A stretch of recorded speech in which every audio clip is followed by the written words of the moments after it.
días. El día de hoy su compañera Joaquín va a hablar sobre un servidor de la comunidad. ¿Qué servidor será? Adelante, Joaquín, preséntate. Buenas tardes, Luis. Buenas tardes, compañeros. El día de hoy voy a hablar sobre un servidor de comunidad que es el carpintero. El carpintero. Este es el taller. El carpintero donde fabrica sus cosas.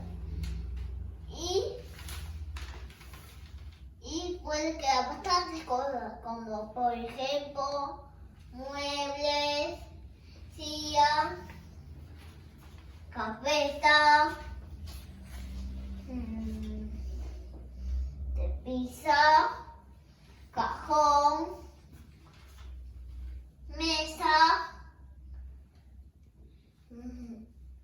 muebles. Este es el material que utiliza el carpintero, es la madera. Y es el uso que utiliza para cortar madera.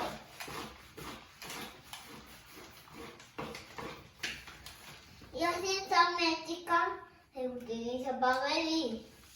Ay, esta me sale.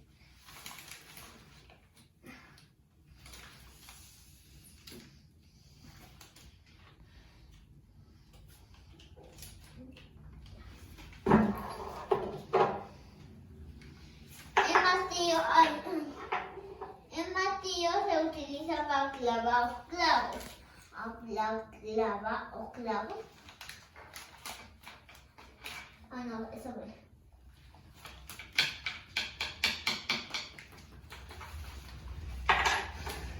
El pegamento se utiliza para echar un vistazo luego y hacer todas las cosas.